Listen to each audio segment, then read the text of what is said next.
So, here we are. It is the legendary cross-continental clash, Zan Syed versus Zach Bivens. I am Luke Wonderland, and I am here with the amazing Garrick. How are you doing today? What is up, Wonderland? I am doing great. I am super excited here to be back in the LCCC yet again. I believe this is our first time together doing the LCCC, which is really exciting. I We've done think the so. ICL. Yeah, we've done the ICL a couple Times. times before, but this is the first time in the LCCC. So that's super exciting, and we have a crazy matchup. Oh, We were yeah. hyping it up. Zan versus Zach Bivens. I mean, just look at the player cards. When we say like these are the best players in the world, like these are some of the best players in the world. Two of the most accomplished players in the history of Disney Lorcana. It is a young history, but I mean, they got paragraphs on their player cards, basically. Exactly. You want to go through it? Go for it. Yeah, so we have Zan Syed, of course, the winner of DLC Vegas, who seemingly brought Emerald Steel back from the brink. He's obviously made Day 2 a ton of different times, made it in Atlanta, Seattle, and in Toronto as well. Won the CCS 8K. He was ranked number 1 in hardcore Pixelborn. Incredibly impressive feats, especially those Pixelborn ladders. Those were crazy. I wasn't on them personally, but I heard tale of them and the amount of players that succeeded when they were playing the game at high level tournaments in paper that were playing Pixelborn back in the day. The top was just absolutely stacked with talent. And then you take a look at Zach Bivens, just basically got number 1 seed in basically every single DLC that he went to, which is just incredible. Just the consistency that you have to do something like that. It's not like, obviously there's variance in trading card games, but you have to be one of the elite to have that level of consistency. 2 number 1 seeds, a number 3 and a number 38 seed going to Day 2. Just crazy. Oh yeah, and it's a nightmare when you're playing the DLC. You think you're in the rounds you get to draw in. You sit down, it's Zach Bivens, and he's like, "No, I'm playing for seed. I want to be on the play all day tomorrow." And your heart just breaks. I mean, it happens, but at the same time, like you do what you need to do. Like, how many times did I not make it into the top cut? And some of those could have been swapped around if I had been on the play, if I hadn't taken a draw when I did early on. Right, exactly. So, I mean, Zach is he's that guy. He's just super consistent, and he wants to play. It's for the love of the game, and it's for that seeding. But maybe the most important thing on there, I mean, of course, he's qualified for Worlds and all that. That's all great and well and awesome. But he was the original LCCC champion, the winner of the last one, which was just great to see. Shout out to North America. We're up 1-0, just saying. That's why there's that little star on the NA shield. I think in the first season we had stars on each, but now there's only a star on the NA for the one victory they have. So I'm assuming that after this, if NA takes it down, there'll be 2 stars on it. Although I think we all know secretly EU as a team won the first season in the team section, but then when it swapped to the highest performing players on each team for the playoffs, that's when NA was just like, well, let's seal the deal. We're ready. We're ready for it now. Yeah, we know what you guys are playing with. We get it. We're just going to go ahead and bring this one home. So shout out North America. We'll see if they're able to take it down, but we do have the deck lists up. Which deck list would you like me to tackle here? Oh, you can go after the Sapphire Steel. All right, I'm more of an Amber Steel person myself. Yeah, that's true. That's true. Let's talk Sapphire Steel a little bit. Zan is back, and he's back with Oswald yet again. You thought the rabbit was gone. He showed up, he left, he came back, and now Zan is running with the rabbit yet again. He's trying to high roll. He's trying to get those items onto the board. He wants to just play everything free. He doesn't want to pay any ink for anything. He wants free bells. He wants free Scrooges. He wants free dimes. He wants free literally everything. He wants to draw his whole deck and make sure that he just beats down his opponent with things that they just can't answer because Zan is just getting them out onto the board earlier. You know how it is. These Sapphire Steel decks, they just want to take advantage of every single item that they possibly can to make sure that everything they get onto the board gives them an advantage, whether it's a character that's overstated like Bell or Tamatoa, or just a lucky dime on turn 3. Who doesn't love it? Lucky Dime on turn 3's pretty good. I mean, it's pretty powerful. I mean, Yeah. who wants to spend 7 on something that is giving you lore every turn when you could just do it for free? Yeah. Yeah, exactly. And I've been testing into these Oswald lists, trying to help my teammates get prepared for the CCS, which was a couple days ago. And it seemed like they got the dime on 3 so many times off Oswald. I'm like, how many dimes are you playing? There's no way you have like 2 or 3 in there. And it's just so brutal. And Oh, there's they not can. much you can Oh, do. they can.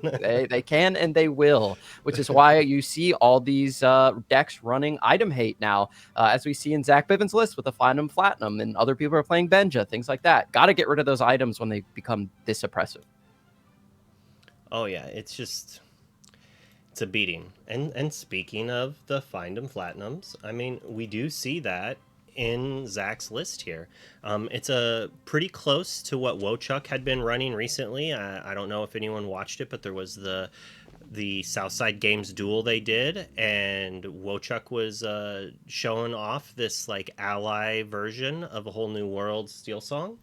And Zach's running at least one Find 'em Platinum, and this is the type of deck that you can afford to do that. You have aerials to dig, you're going to cast multiple Whole New Worlds, and then you just take out 5 or 6 items in the middle of it, and you have Troubadours and Ursula to sing it. He's double dipping on his 2-cost Singer 4s to really assist in the usage of the Along Came Zeus. Yeah, and what I really nice. like about these new lists is that Bianca, the 5/5, just getting that out early, big body. You're playing in a steel meta, very resilient. And then also the Neverlands, they can just sneak in there, get a couple lore, and sometimes they can get you over the finish line. Also, shout out to the world's greatest criminal mind, running 3 of those. Your Tamatoas, your big boys, they're not going to stay around for long. So you better have that dime out. You better activate it. They come down. Otherwise, they're getting out of there quickly. Yep, and we're almost ready to go here. And as soon as that gets going, we're going to start up. But yeah, Bianca is just, she's really overperformed. I've tried her in a few different versions of Steel Song, and she's just really good. And even when she's bad, she's a little, it's frustrating when you're stuck on 4 ink, you have 2 Whole New Worlds and a Bianca in hand, and they just answered your ally, so you can't put it. But sometimes you have to have some sort of drawback on these cards, especially when they're that powerful. All right, and it looks like we're just about to start the action here. So we've got Zach over. Oh, of course. Yeah, I saw that they got flipped. They got flipped. I'm amazing at my job. We do have Zach on the left, of course, with his that one. I guess that was me. Thanks, Discord. We'll blame Discord for that one. Okay, now Zach is on the right where he's supposed to be, and we do see him with that beautiful LCCC mat, that championship mat that he earned in the last LCCC by absolutely crushing it. And what's interesting on Zan's side of the board, he's got that Mickey Mouse detective making his way back into these lists. What do you think about that? Interesting. I do like the Mickey Mouse. It's kind of an interesting thing. It really depends on what turn you want to use your ramp for. And since they're back on singing songs with Strength and Storm, he has a little bit more value than just a Fishbone Quill could possibly have. Although I could see doing both. Or more value as a Tipo, since you want to go from 3 to 5. Yeah, that makes sense. And I do love seeing Mickey Mouse just in the game, period, because I mean he's Mickey Mouse, right? And he really only has like the one card that gets played, and now he's making his way back into the game, which is nice to see. I just want to see a Mickey that's like crazy. You know what I mean? Just like super powerful Mickey Mouse. Everybody is scared of him. That's what I would love to see. They just don't want people. They don't want to see hashtag ban Mickey. So they're just like, we're not gonna make an OP Mickey. We're gonna push everything except for Mickey Mouse, right? Like, we'll do all but the Mickey. Yeah, imagine the Mickey was the Bell or Diablo or something like that. Everyone would be like, get Mickey out of here. Yeah, the average person sees ban Diablo like trending on Twitter. They're like, what? I don't know, whatever. Maybe it's a pro wrestler. Who knows? They're not Yeah. going to think that, but they see ban Mickey, they're going to click on it immediately. Yeah. Ban Mickey Mouse. That would be a crazy hashtag. And hopefully we don't, well, hopefully don't we don't see that one day, you know. I'd like them to I be mean, yeah, strong, but not to the but point where not everybody busted. wants them gone. Yeah. So Zach has quite the aggressive hand. I don't think he's. I think he's on the draw though. They did have to recreate the game a few times, so the green border might not be on who it's supposed to be on right now. But it does kind of look like that Zan's on the play. Mm-hmm. We've got helicopter vision here, and that's a vision into the inkwell with a popsicle. Yep. Bell in hand. Does have the bell and notably also has a song to sing. But if you take a look at Bivens' side, he's got 4 1-drops that all have 4 willpower. Bivens don't care. He does not Mm-hmm. care. His one drops, they're like, sure, sure, I'll draw cards off Rapunzel later. You better have a follow up because it's not going to do much. Oh, I love the. Well, I guess it's open deck list. If it wasn't open deck list, I'd be like, I love the inking the Cindy to be like, she's coming. You're going to Yeah, play around this for the rest of the match. yeah, just throw her down into the inkwell and have your opponent sweating every single time they see a Cinderella. Like, are they going to shift it? Are they going to shift it? But we do see the song come down regardless of that willpower. Zan wants Oh, to yeah. take a look here at the top of his deck. Gets a Tamatoa. Says that's a perfect time to ink that. As Pretty we'll sure. go into a vision here. He Yep. missed the turn 2 ramp. So putting the damage here, yes, Rapunzel could come and draw it, but it also means Zach doesn't get a quest with her because if she quests, then the bell finishes the job. She smells the blood in the water. She goes after the duck. So really, it stops 2 to 4 lore off of this one drop. Now we are gonna probably most likely see 2 1s or a Smee coming down. Kind of a tough choice. Without a whole new world shown already,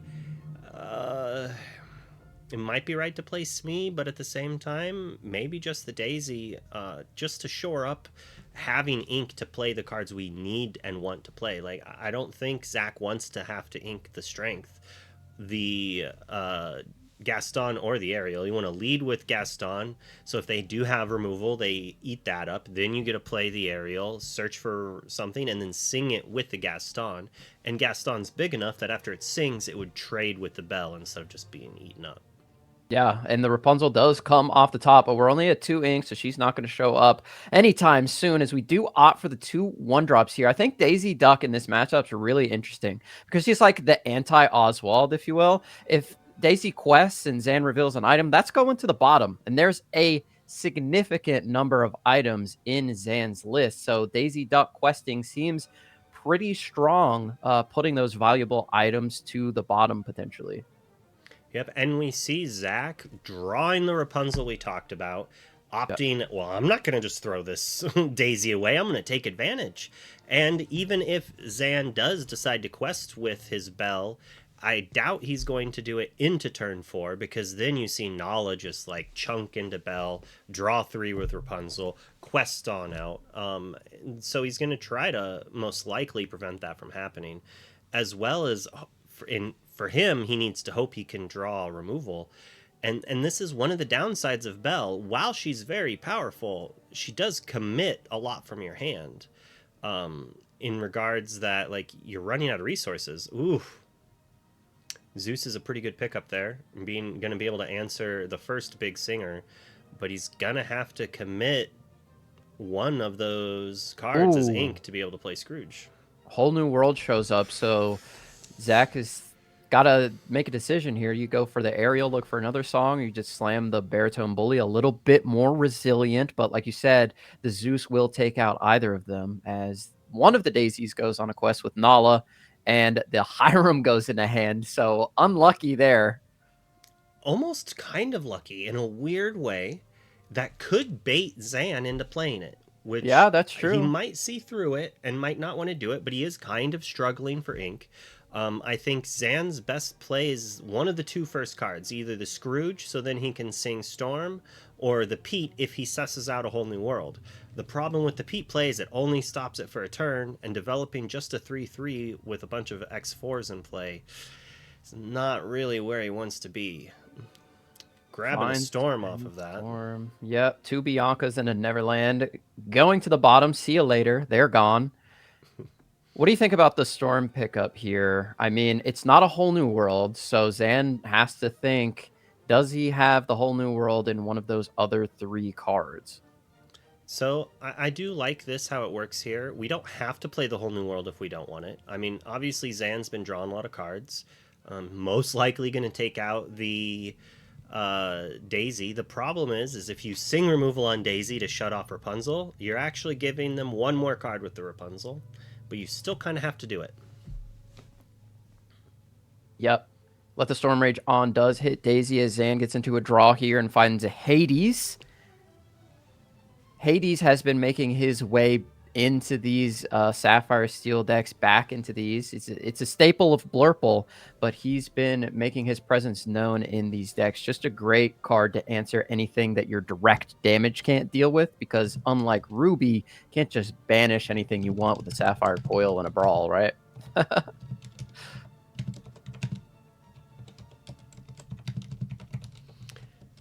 Yeah, it's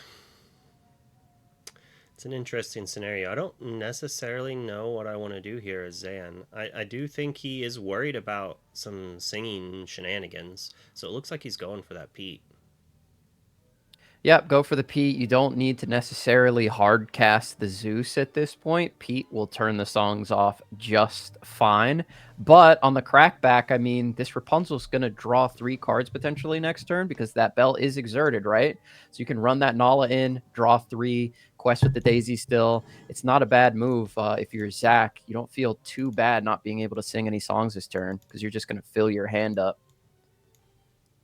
Oh, yeah. And that's just really what Zach needs to do. Like, yeah, with Zan down to 2 cards, Pete or not, like you're saying, like, I don't even know if I want to play it. Like, we have all this other advantage. We get to commit another character to the board if we want. Yeah, I think we're just drawing cards. We're just sending Nala in. We're going to ink the Gaston, play the Rapunzel, fill up our hand. Zan's going to draw a few cards, commit 1 or 2 things, and we're going to sing it away. And then if we run out of cards, we're going to have ink by then. We're going to have a full board, and then we'll sing a whole new world. Drop 5 or 6 more things out and try to quest out over 2 to 3 turns to win the game. And I think that's going to be what Zach's going to be pushing for. And Zan has to try to stop it. Yeah, for sure. This Rapunzel is going to be huge. We will see how many big threats he's able to get off of this, but the whole new world can kind of just chill there, like you were mentioning. If he can get a significant amount of characters on the board, he could even use that strength to get rid of these bigger characters that Zan could put on the board. We know that Hiram, notoriously having that 6 willpower, is pretty tough to get rid of, but earlier in this very tournament, we were able to see how Strength of a Raging Fire could get rid of those big characters pretty easily when you're able to put a ton of smaller ones onto the board. As we are running into some technical difficulties, hopefully we can get this sorted and get back into the game here quickly. No, we're just gonna chill here, relax. Yep, Zan's trying to fix that glare for everybody as well, so hopefully we can see the cards a little bit better. I think honestly he might have made it worse, but that's okay. That's the problem with natural sunlight. As amazing as it is, sometimes it's harder to block out of the way. Yeah. Whatever he did just there did make it beautiful. Now we can see everything with extreme 4K clarity. As we're just waiting here for Zach to get back into it, and then he turns the lights off completely.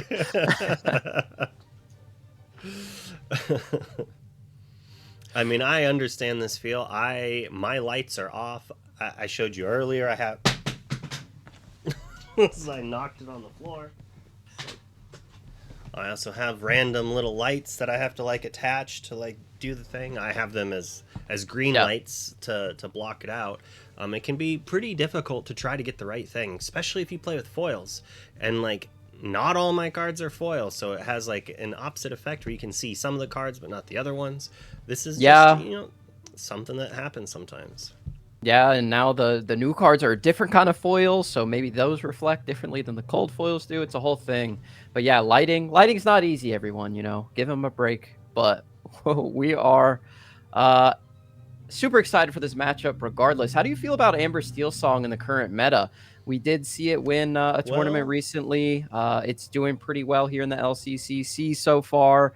Do you feel strongly about Amber Steel Song specifically? it's really, really good until everyone realizes Ruby Sapphire is still the best deck. And then you're in some hot water. It can be a little difficult to be able to deal with Sisu. I mean, Sisu just answers everything. Yeah. But that's one of the things Bianca's supposed to help with. It's going to be a turn 4 singer that is a little more difficult to brawl.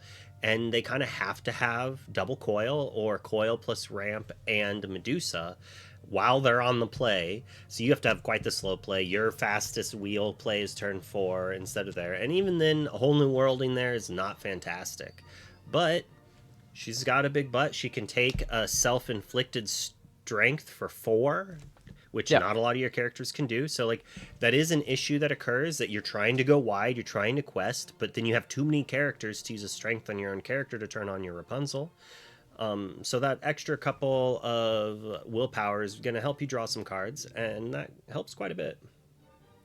Yeah, I totally agree with the original sentiment that you said. Amber Steel Song is great until Ruby Sapphire rears its ugly head. And as we saw at Charlie's Collectible Show, Ruby Sapphire is back and back in a big way. I think that that deck is going to be an absolute menace. The Ruby Sapphire players have been cooking in the kitchen. They're coming up with ways to counter this early, powerful Sapphire Steel strategy. And I think once they're able to figure it out, Ruby Sapphire is going to be a menace. But that's good news for me as a Ruby Amethyst player because we have to be good into that deck, right? Like we've always been good into that deck. I There's no mean, way we're not. we just saw Ezekiel take a new version, running some locations that I do believe that Terrace was the first one to really pioneer, or at least be vocal about how well the locations were. Had to give Yeah. away a little toy house when he saw Fairy Ship on stream. I know that was an entertaining little thing. And it's also nods to this very list, is also running locations. It's running a very similar location suite. Yeah. Yeah, the locations With are the strong. Neverlands. They're very And strong. and that's kind of a nod towards the fact that Sapphire Steel is doing so much. We had a slight technical issue with Zach's camera. It ran out of power, so he's swapping to his webcam to use it, and we'll get back up here shortly. They're remaking the game as we speak.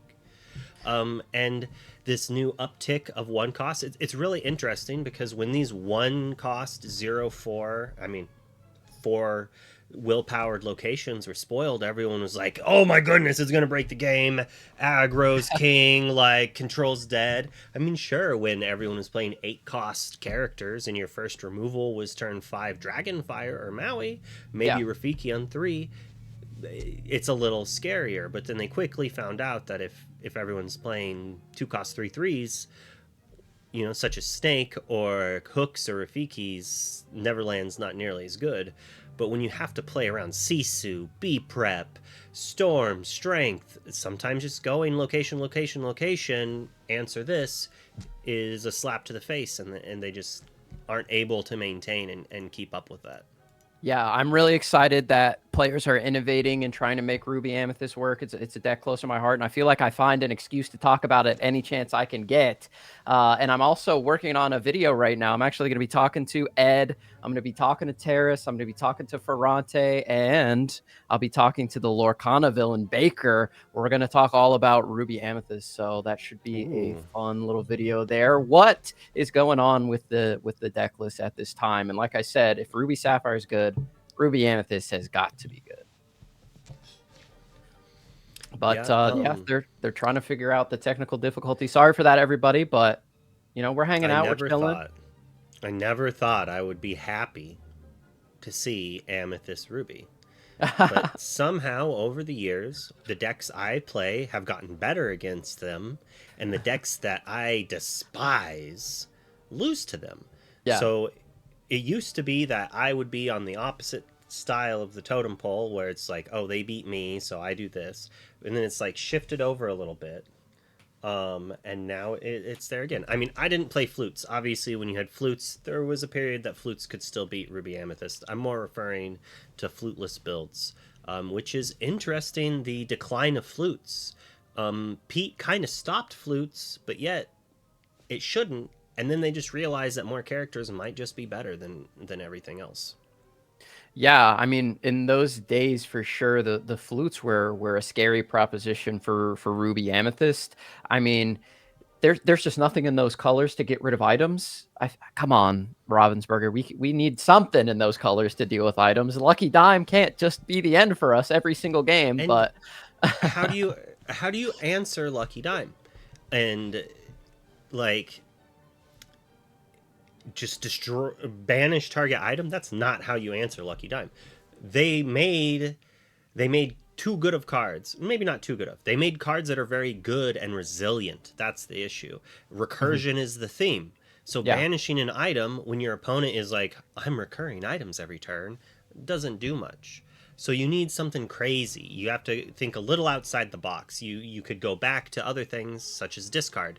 Obviously people despise that, but what about a card that was like a 3-cost song that said, look at target player's hand, choose a character, location, or item, and put it on the bottom of their deck? yeah, that would be great. I mean, your Or their welcome is inkwell. out there, but that gives your opponent 2 cards as well. So, And yeah, it's and kind they of a they pick your got to play poison. it. That's the biggest issue in my mind, is that they actually got to play the card, so they get the use out of it. They get to do everything they want, and that kind of hurts a little, right? hmm Looks like we're back, Yeah. which is exciting. We got a bit of a different angle here for Zach Bivens, but that's all right. It looks like we did go ahead and put that Rapunzel down, and the Nala crashed in. So we drew 3 cards. It looks like we got a Lawrence, big body bands, as JDZ would say. We have another Whole New World, which kind of hurts, and we have an Along Came Zeus. So we've got all the songs locked and loaded, ready to go. We just need Yeah. the opportunity to let them loose. So Zan sang removal, took out the damage daisy, and then played a Pete and passed. Zach decided to cash in on his Rapunzel, send in the Nala in on the bell, put 3 damage on. Rapunzel comes into play, removes those 3 damage, draws 3 cards. And as you said, he drew a Lawrence, a duplicate copy of A Whole New World, and a Zeus. And this is like setting up to be quite the powerful turn if the Ariel was able to survive a turn. So, Yeah. oh my. Oh, the Rapunzel is going to go here.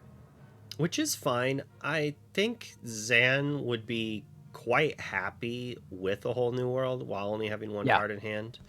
He Mhm. does have a Flaversham, so he can draw more. So it's like either or is decent. But I'm pretty sure Zach is just going to answer some of the things in play he does not like and commit more to play. I have a feeling that the Troubadour and the Lawrence are coming down, but that would require strength to be inked, and then that makes our turn a little harder. It could be ink. Well, the problem is if we try to take out Flaversham right now with songs, then they take out our Ariel, and that's a little beating for us. But with Zach questing here, I almost feel like maybe we're going for the Whole New World. Yeah, quests and puts a Tamatoa into hand. Troubadour comes down. We do have so many uninkables. He's going to hard cast the Strength of a Raging Fire. And yeah, he's thumbing the Zeus, thinking about it.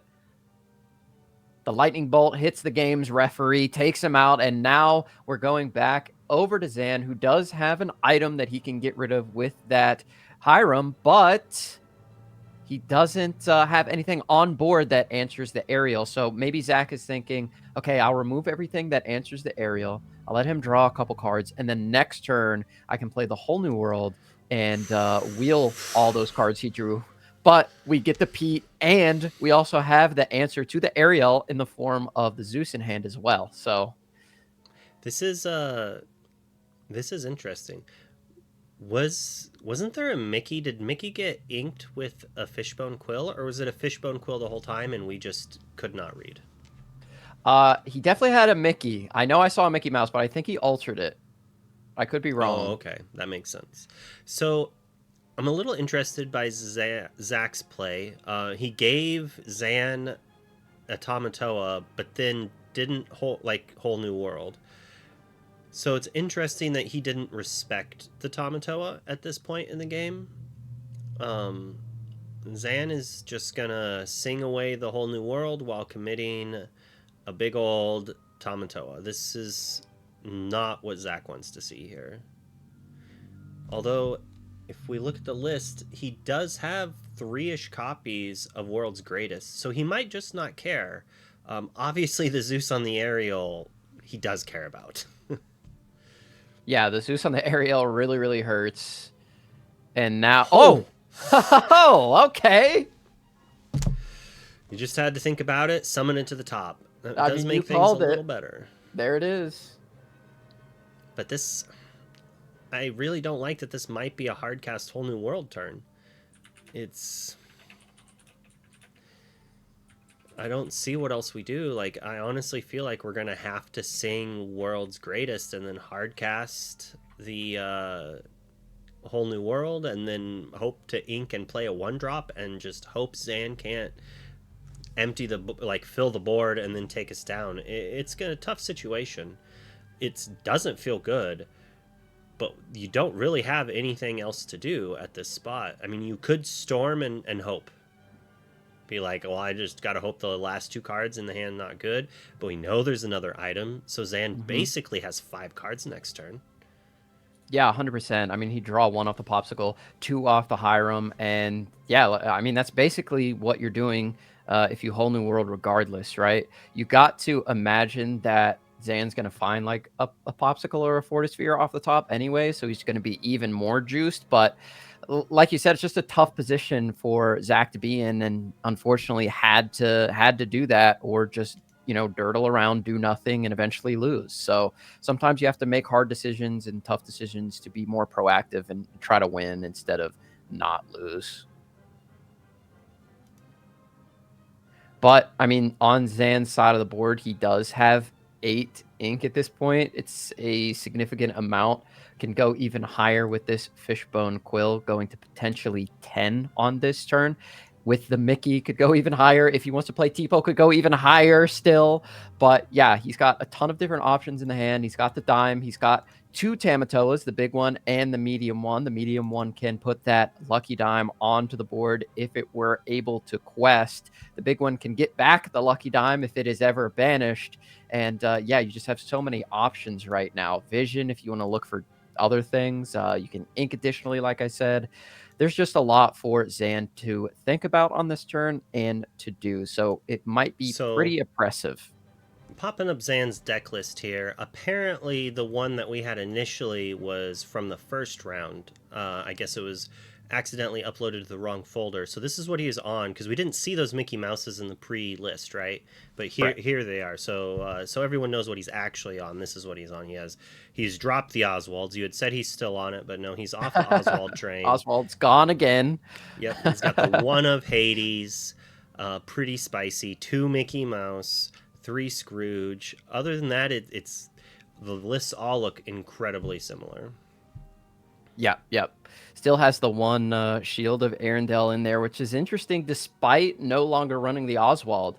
A lot of people saying like, oh, it's just a mid item that you're going to play just because it bumps that percentage up on the Oswald a little bit. But Zan valuing it a lot, especially in this heavy steel meta, can save something like your Tamatoa happy as a clam from an Along Came Zeus if that's something you're anticipating and you don't have a Pete, for example.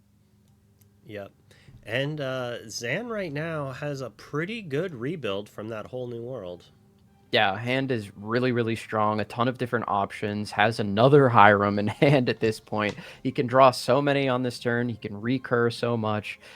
Just has so many options, and he's going to get to 4 items here. He'll probably be able to play a free Scrooge if he's able to find one. But yeah, unfortunately for Zach, had to play that whole new world with his ink. And now is just majorly on the back foot. Next turn, he can sing Zeus, get rid of the Tamatoa, which is not bad. Potentially do some other things. He has the Pete. He has the Lawrence. So could make use of those cards as well as his songs, but we'll have to see how he's able to claw his way back into a Well, winning position.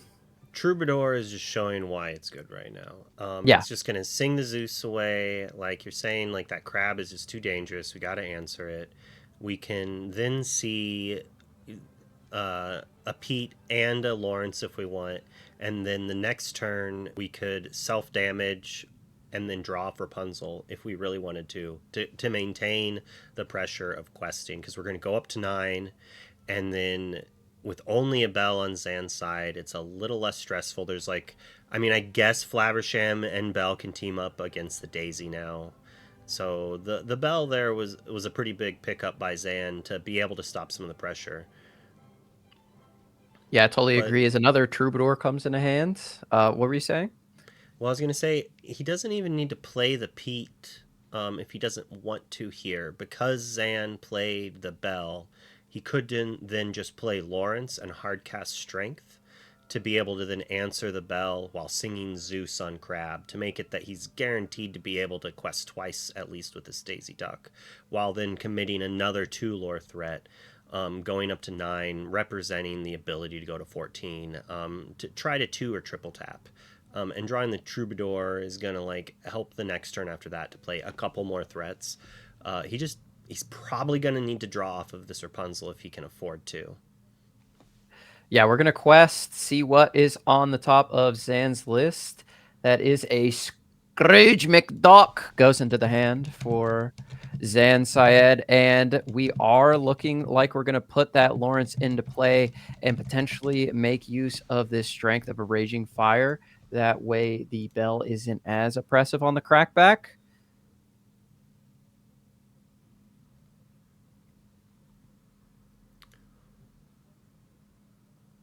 And he Looks does go for the like strength. So yeah, you I'd, called it. I'd like to thank Zach for making me look good. Troubadour goes into the inkwell and we pass it on over. Yeah, I mean, we're slowly chipping away at that lore total. Right now, Zan's still only at 1, while Zan's hand is incredible and is probably, I would say, ahead in terms of hand quality for sure. Getting rid of that Tamatoa happy as a clam was pretty huge. If that was able to quest this turn, the game is like pretty much over unless you find a find him off Platinum off the top to get rid of the dime, because after that you're going to get a big Tamatoa and things are just going to get out of hand pretty quickly. But without that, I mean, Zan needs to stop these characters from questing. I mean, Daisy's quested so many times this game already, and we're almost halfway there. So I do feel like Zan is maybe realizing his way to win this game is to just make a big crab and try to win the game. He's got a couple small items, he's got a dime. So he's Yep. going to commit this big character. Not only can it gain a lot of lore, it's going to draw him a card and be able to maybe shut a Lawrence down for a turn. He's got 2 of them. He just has to hope that Zach doesn't have another World's Greatest. At this point, Zach is up against the wall. He's running out of time very quickly. Mhm. Another bell off the top, just gonna like really put like Zan is doing everything to knock the nails out of the coffin that Zach is trying to very hastily hammer into play. And it could be anyone's game, and I think it's really up to the top of Zach's deck on how this game's going to turn out. Yeah, he decides to exert the Fishbone Quill to ink additionally. He can play another Fishbone and get his Scrooge out. So he sets himself up with 5 items onto the board, and then next turn could put the lucky dime down, and he's going to be gaining at least 12 with his Tamatoa. So that's absolutely incredible on Zan's side of the board, and that's what these Sapphire Steel decks love to do. We've seen it a million times with players like Jonathan Lamb, who just out of nowhere gain infinite lore in one turn and win when it seemed like they weren't doing much for most of the game. As the bell comes down, you'll get that Fortisphere back in no time with the Tamatoas, so not really worried about that. Crazy board for Zan right now. And you know what? Let's sing a song too.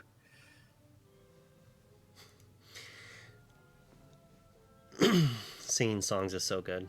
Yeah, I Sapphire mean, Steel just trying to become Steel Song, which, Steel Song doesn't say Amber Steel Song. No, no, no. yeah, It says true. Steel Song. It's just Steel and Songs, which happens to be any Steel deck because the best Steel cards happen to be Strength and Storm. Yep.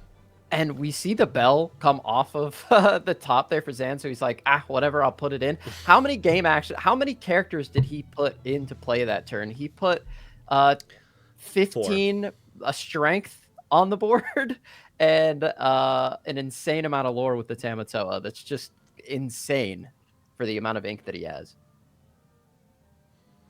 And like I said at the beginning, it's just, let's play free stuff, the deck.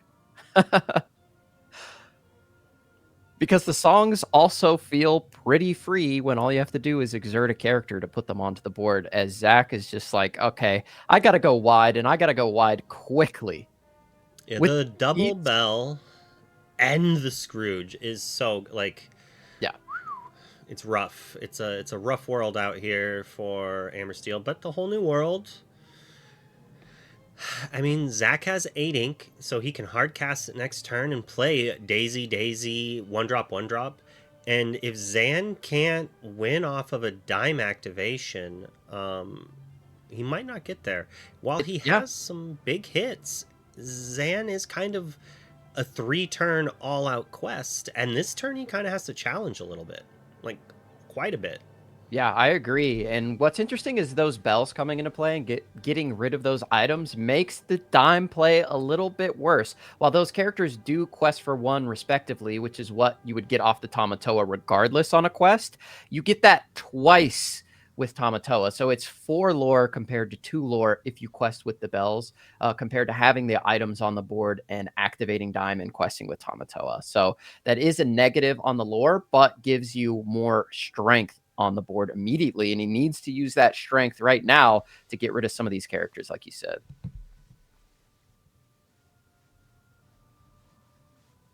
I'm wondering what the most efficient way to deal with this board is. It looks like he wants to draw some cards and maybe find something else. What do you think he could be looking for here with the Pete out?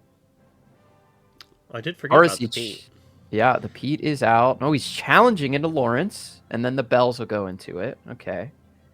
Makes sense. Yeah, at this time, I feel the only card he might dig for is a crab, so then he can put the dime into play for free the next turn off of a quest. But I think he's lining up that he needs to send the Scrooge and the Troubadour, and he wants to quest with the Tamatoa, but he actually can't. Well, so he has to take out the Daisy and the Lawrence, right? Yes. No matter what, because otherwise Zach wins. Correct. So now Zach goes to 19, and Zan needs to quest with everything else and then win the game on his next turn. How can he do that? He's at 1 lore. He can gain 2, 3, 4, 5 more currently. He could play dime to gain 6 more, activate dime, gain 5 more, going to 11. And then next turn, quest again, activate dime, win the game. Or instead of playing and activating dime, he could try to play the Tamatoa and then try to double up on his lore gain the next turn and kind of hope that there isn't a world's greatest to stop it. By not committing the dime and activating it, he does lose out on about 5 lore, but it's 1 less character. So which line? I mean, if it's me, and I'm no Zan, I'm just going all in right now. I think I'm going with the dime play with the Tamatoa out there already. That would be my gut feeling, just because there's only one answer to the dime in the deck. So get the dime out now while you can, and just make it happen.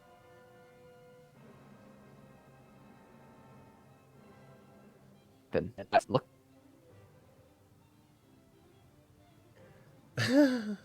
Apparently.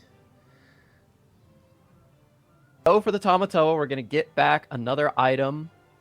What's he looking for? Just going to take a popsicle. Boom. Goes into the hand. And now he has definitely set himself up for success. He didn't get to activate the dime, but does save the usage of it for a turn. Mm-hmm. Well, let's hope...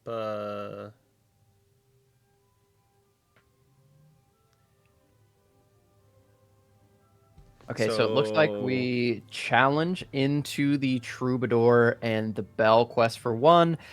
Zan goes up to 2, and Zach disconnects yet again. It's interesting to see that be what is played there. I am interested why we took out the Troubadour, but my guess is maybe to prevent multiple Zeuses maybe from being saying to answer our Tamatoas. Like, there's a chance that he has a world's greatest, but it just seems insanely unlikely that he has 2 world's greatest to answer both.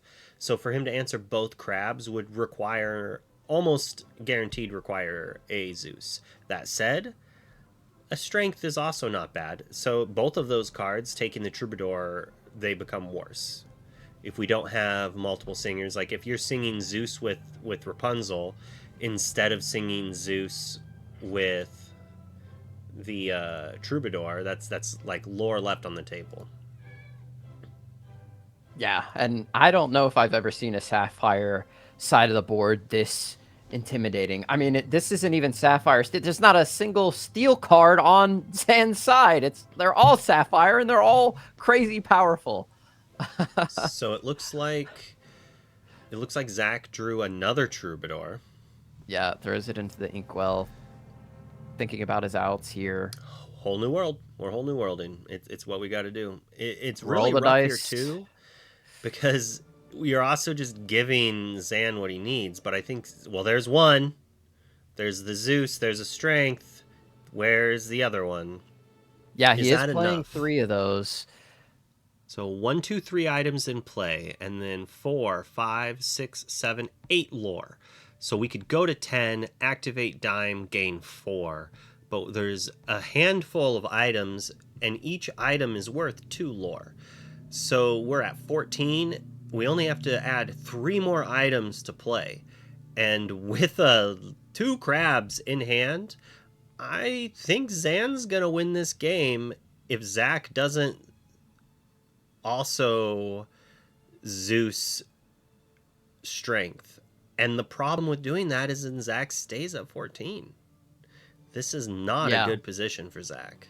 Yeah, and then Zan just gets the greediest challenge back known to man. Not to mention, he's just got 2 Strength of Raging Fire in his hand with 6 characters on the board, which removes everything. So Zan is in a super favorable position here, but Zach has to play the outs. Let's go ahead and get rid of one of those Tamatoas, and we'll see what he is thinking about here. Can sing Zeus if he wants to.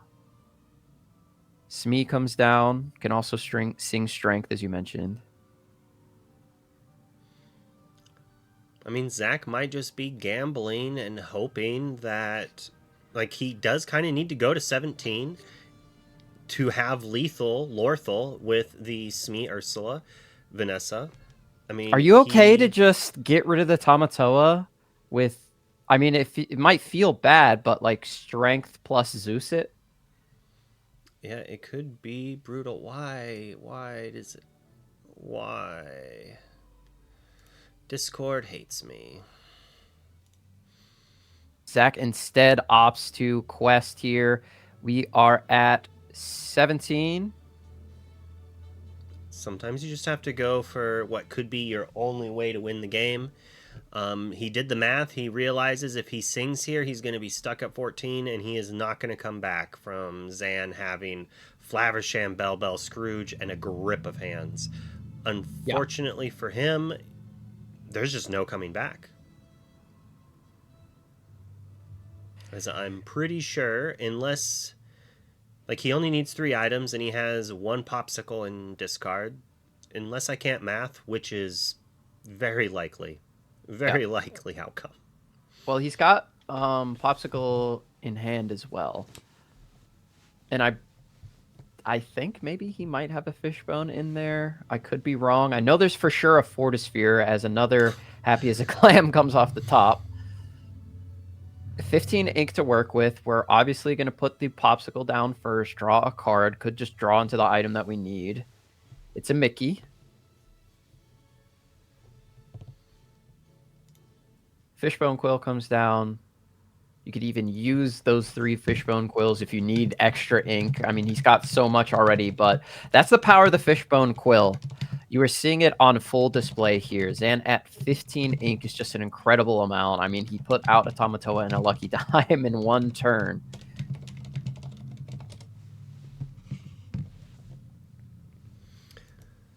If only there was 2 criminal minds on that whole new world. Yeah, that would have been beautiful. As we draw a popsicle off the popsicle, so now Zan's just got so much. Put another one into play. Why not? How many items is that? 9? All of them. So yeah, Tamatoa plus Dime just wins. That's that's 18 in 1 turn, and he didn't even quest with his other 5 characters. Just absolutely insane the way these Sapphire decks can just get over the finish line from seemingly out of nowhere. Of course, Zan took the time to set that play up, but it helps a lot when you have 15 ink and you can play a Tamatoa and a Lucky Dime in the same turn. Why play it for free with a quest when you can just do it with ink?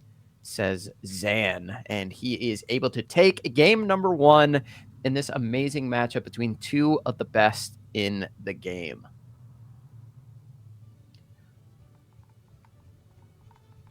Getting here into game number 2, of course, Zach is going to be going first. Do you think he wants to just start off similarly in this game, but find the mid game a little bit stronger for him, get those daisies down and just quest? This isn't the Oswald list that we were talking about, so we did see the daisies give Zan 2 or 3 characters there. Gave him a Hiram, gave him a Tamatoa at one point. Do you think it's just go in on the Daisy, Smee, Lawrence line and just try to get there as quick as you can?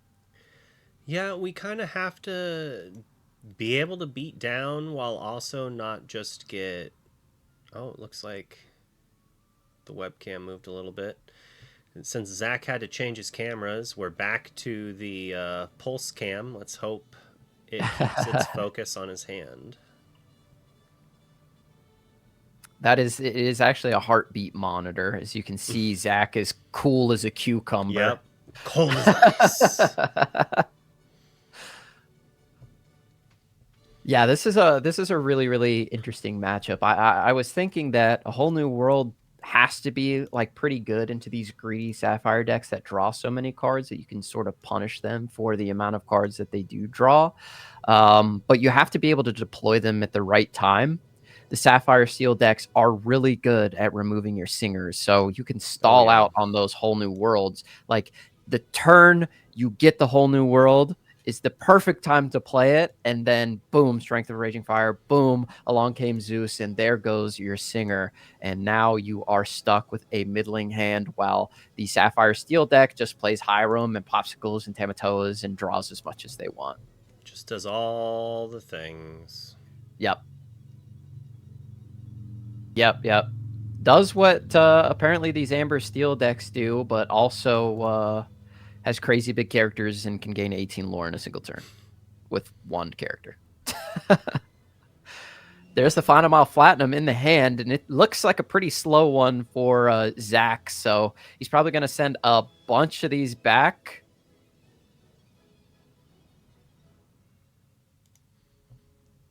If you're Zach, what are you keeping here? Those cards. The 2 on the left or the 5 on the right?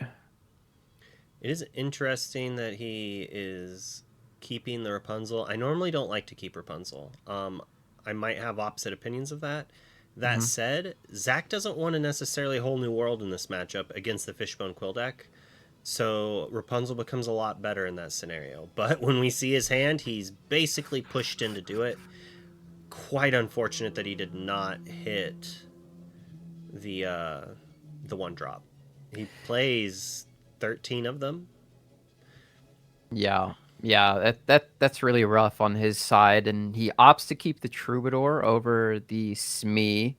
How do you feel about that? You think that's just all right, if I get Zeus, I can get rid of the Bell type scenario, or I don't like Smee and Steel matchups at all.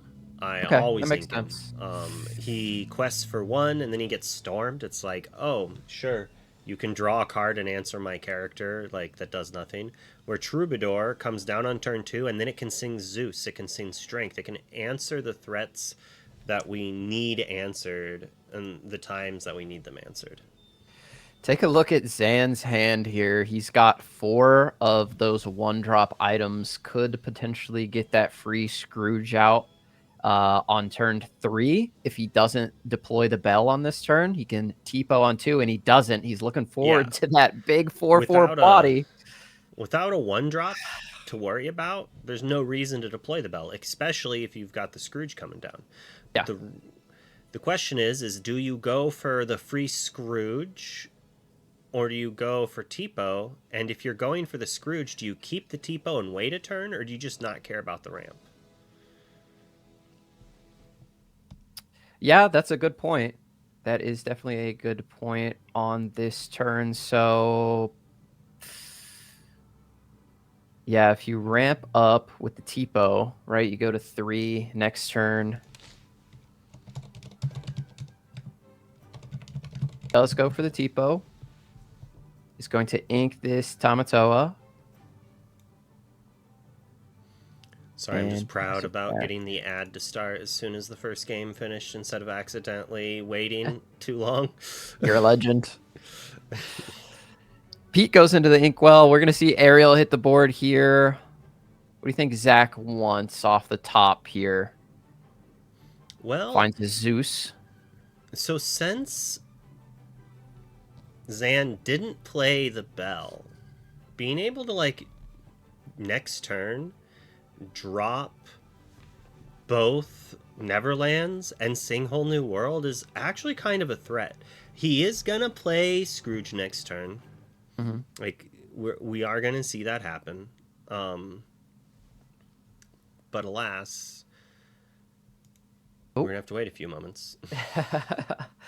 Sorry about the technical difficulties, folks. We do have a bunch of different people here all juggling different internet connections, PC setups, camera setups, and all that. So we're trying to make it work for you here. We'll get right back into the action as soon as we possibly can. But yeah, I agree with you. Here we are going to get into these items, play out the free Scrooge. But like you said, Bivens has the option to get this Whole New World off. However, with the items, okay, you can get the Scrooge down for free, and now you can play 2 Bells if you're Zan. The Bells are the scary thing. If those Bells weren't coming into play, like, say Bell had to be a ready item, then Zach would be in an insanely good spot. But the fact that now 2 Bells are coming down, he can't Zeus he could Zeus the Scrooge, be in a good spot, right? Yeah. But now he Zeus's Scrooge, and then 1 Bell takes out the Ariel, and we're in a little bit of a rough spot. That said, not that bad of a rough spot. We're gonna draw ink or ink one of the Neverlands. Maybe not. Maybe play them both. Hope to draw ink and, like, a good 2-drop. It is some pressure, but we're at 0. Yeah. Yeah, really rough spot for Zach, missing that one drop. As you said, he did have a pretty decent play here, but those bells just shift everything. And I mean, take a look again. I'm gonna keep harping on it. Zan just put a Scrooge in for free, which is a 4/4 that got him a lucky dime in a hand, and then also played 2 bells for nothing because he can get those items back with his Tamatoas. So we're gonna sing the Zeus onto the Scrooge. Question is, do you ink Ariel and play both Neverlands and try to draw 2? Do you play Ariel and then play 1 Neverland? Like, not even activate your Ariel?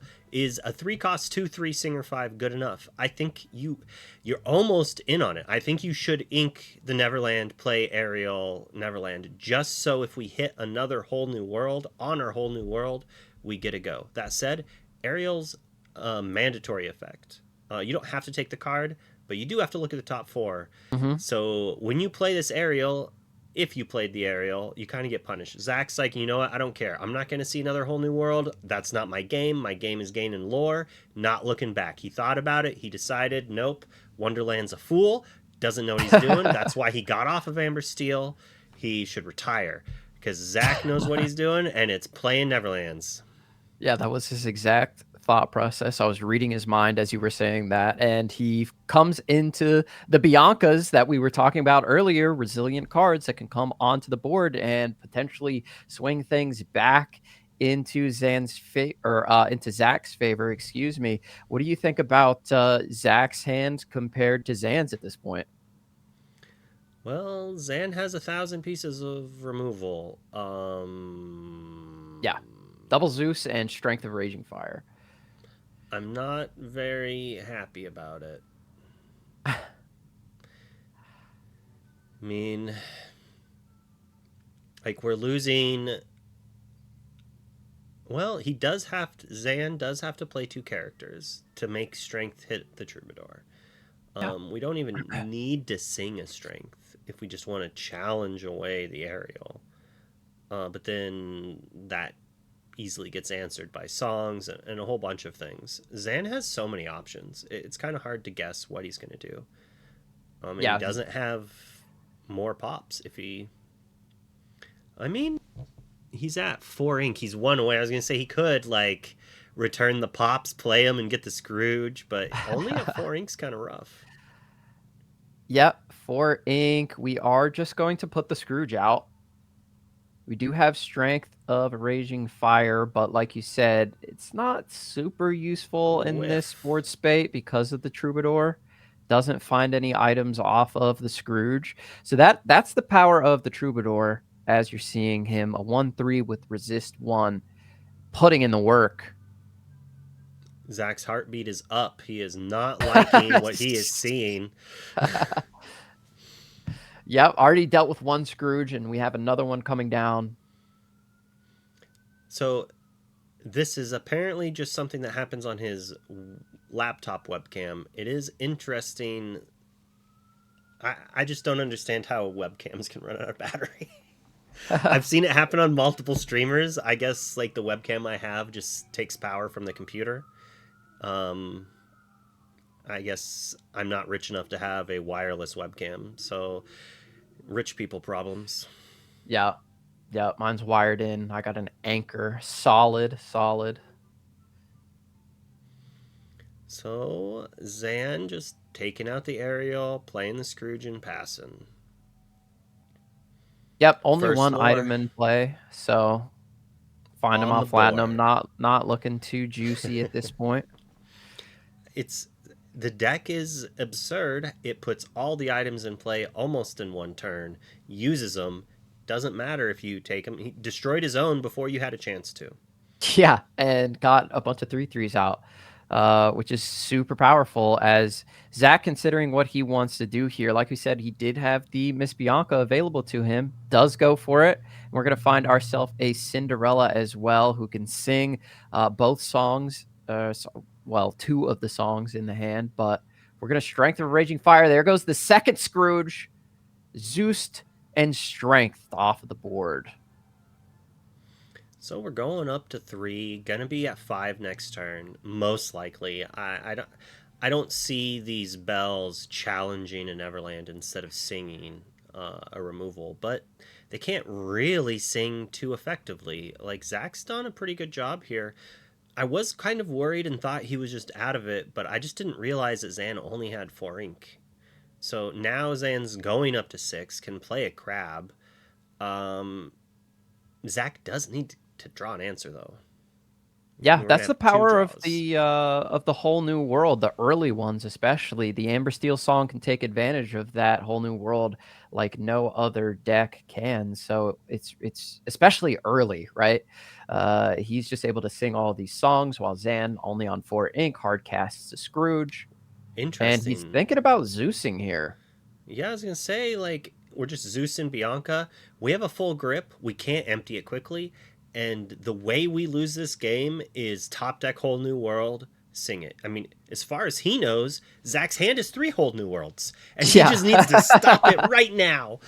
Like, Yeah, a whole new world resolving here would be absolutely brutal. It's getting rid of 2 pieces of your removal. It's getting rid of the Hades, the only one that you have, as well as one of those Tamatoas that you need to recur all those Fortispheres and the Popsicles that are in your discard pile thanks to the power of the bells.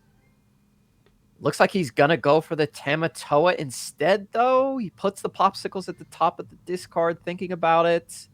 I want to see a 2-cost item, inkable, steel. When this comes into play, draw a card.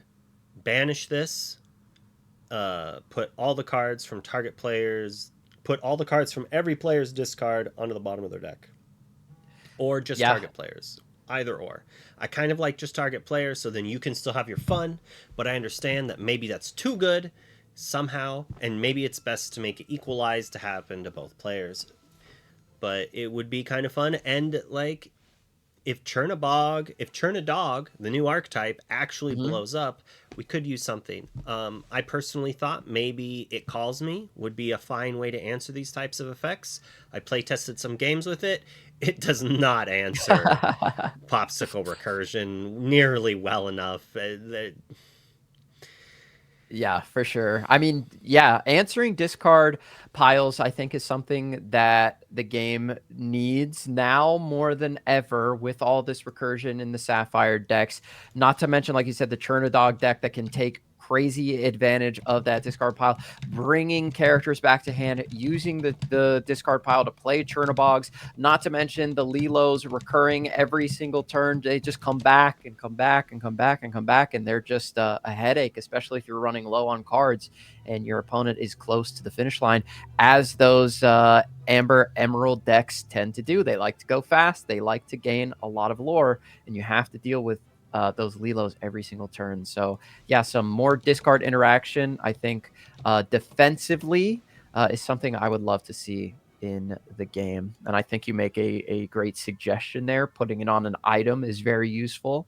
That way you can get the use out of the item, draw a card, and then save it for a rainy day. But it also has counterplay, as your opponent could have a card that gets rid of the item that would get rid of their discard pile. So Yep.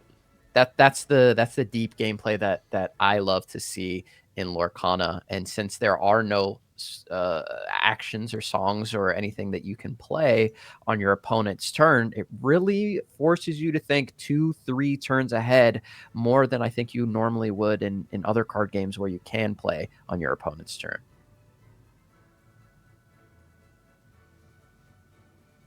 So the crab does come down, and we are going to get a popsicle and a fortisphere back in hand for Zan.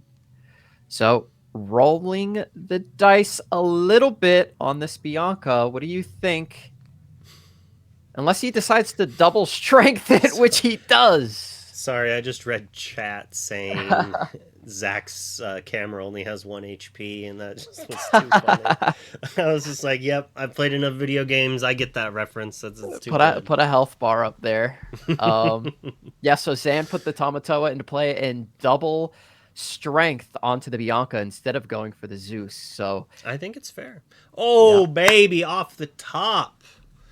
At least for Yep. one turn, we have an answer. For one Troubadour turn. loves to sing Along Came Zeus.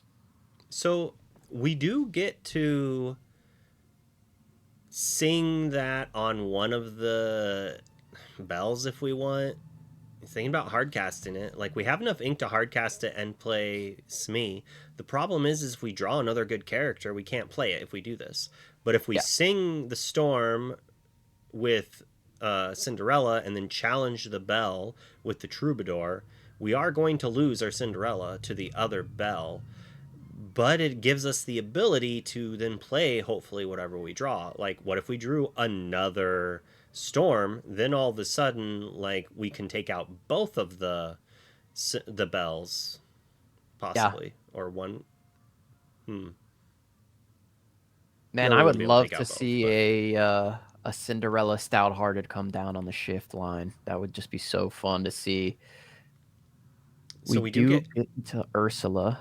is slightly rewarded by drawing a character we could play. Like we're losing this Cinderella, but we're upgrading her. Obviously, would have much preferred an Ariel, or another Bianca, or a Lawrence, or a Pete.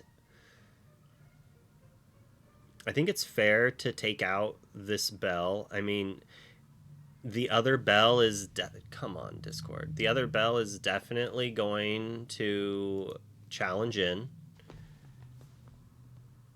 to finish it off, but we're adding more. It's an interesting board state, but Zan could Hades this turn if we needed to. So even if we did hit another singer, Zan has the answer. Yeah, How he's got much the Hades. lore? He's got double Zeus. How much lore do you think these Neverlands are going to gain? I like how he's pointing at the troubadour like, challenge this. I'm not going to top deck Cindy off the top. He's got Like, 2 damage. Now's your yeah. chance. Doesn't this look like something you want to challenge? Yeah, Cinderella shift off the top would be pretty sweet. She can challenge ready characters, correct, if a song has been sung. He does have 1 song. As we see a Fortisphere come down, of course, but Zan able to find the Hiram off the top, so going to be able to draw a bunch of cards here if he so chooses, but eventually has to start thinking about removing some of these threats on the board. And you asked about the Neverlands. I think maybe the Neverlands will gain about 10. Total. Okay. I was thinking Yeah. per. Like No, 20. 10. All right there. The Neverlands hard carrying the whole game. As we see their value skyrocket. I think they're at 4 lore gained so far. So 3 more turns of uninterrupted Neverland action is the prediction from Garrick. Yeah. I think if that's true, the game is won. I think if Zach wins, that's a possibility. I also think Zach might win before that gets to it if he wins the game. Zan has a lot of stuff. Zan's got a lot of Zeuses. He doesn't have a lot of characters to put on the board for that board presence that can help challenge some of these things, but he's going to have to use the Zeuses very effectively. But if he just plays Zeus here, what's the target? Because you're leaving a lot of lore on the board if you're just maybe? Zeusing and doing nothing else. It's kind of interesting.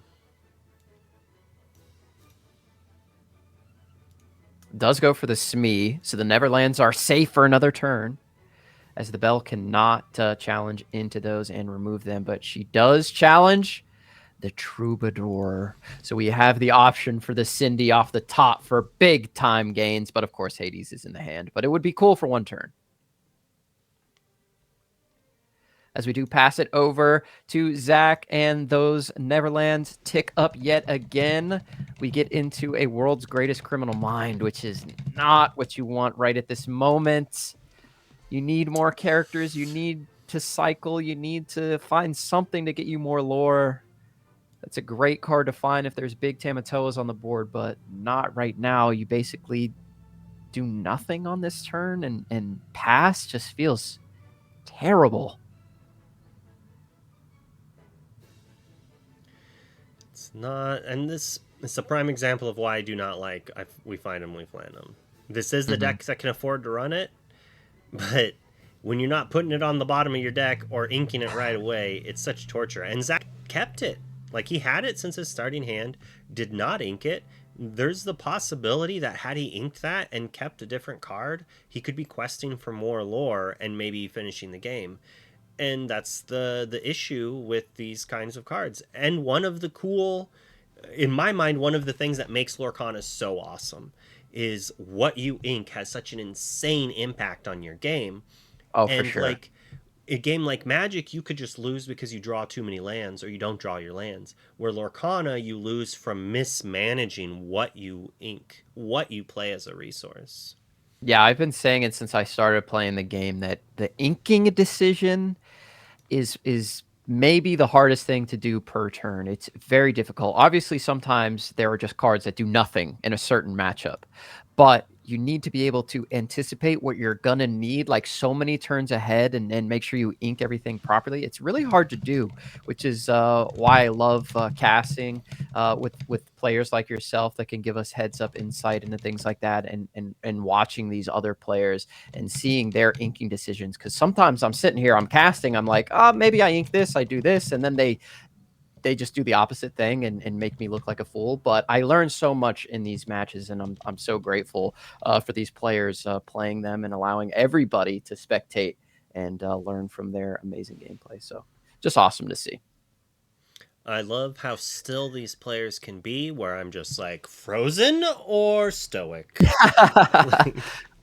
The camera's not pulsating, but I think that's because Zach has He not found the sweet moved a spot. muscle. He is complete You Zen said mode something right and it now. flickered. You Yeah. said something and it flickered. The moment you said something, Garrick, you have My too. bad. You're too My bad. powerful. You're too powerful. We're going to hardcast another Along Came Zeus here, targeting Ursula. Our poor Ursula. Cindy lives to battle another day. No, you're not. No, not Neverland. Garrick, no. It's chipping away. No. It's gained 6, right? They've gained 6, I think. And now 8? Yeah, 6. Or is it? Yeah, 8. 8 plus 3. Yeah. Yep, All right. 8. All right. There's Bianca. A storm If would have been nice. Could have removed that bell. Somehow, you didn't say they both had to stay in play. So if that one, You're right. You're right. that one Neverland gains 2 more lore, you got it on the bell, on the ball. Bianca Just double coming challenge down. into the bell. Hiram will never challenge into it. She's just a big enough mouse to take down the other mouse when she combos with Cinderella. And Cinderella, I hear she likes small woodland creatures, and a mouse is kind of that. I'm pretty sure she has a few mouse friends. She is a princess, as they all seem to gravitate towards those small woodland creatures, as you said. But we have a Hades in hand. Do you ever consider just tossing the Hades out and getting rid of the Bianca for a potential whole new world that's been stuck in Zach's hand without a singer for a couple turns? Sorry, I got so distracted by thinking that Zan's webcam got infected by Zach's and it pulsated for a second. Oh, there goes again. It's a computer virus. Yeah, Zan has quite a few options here. Was that the shield? I think. Yep, that was a shield. We're just stopping the bleeding, committing. I'm pretty sure we're committing Hades here. It could be the crab, but I think we're waiting a turn on the crab. This is a answer the pesky things turn. Yep. Haiti, notoriously dodging world's greatest. No, I don't think they're going to make it. I think you're going to be 10. one short. Zan finally prioritizing those Neverlands, and they are just... I mean, I like it. I like it. I like the ferry ship. They just sit there. They're nondescript. They're like, hey, I'm in the background, just slowly gaining lore. Don't worry about me. And then, you blink, all of a sudden they've gained 9, not 10. But So this is probably going to get played. Maybe. We can't really take down the Hades, so maybe it waits. Or it's possible this hits Flaversham and then the Challenge. Cindy takes it down, or Troubadour finishes it. It's hard to say. I think you use the Cindy and you try to hope Troubadour lives. Right. If Troubadour challenges into this Hiram Flaversham, then he would need to double challenge back to get rid of it because of the resist, which doesn't seem terrible.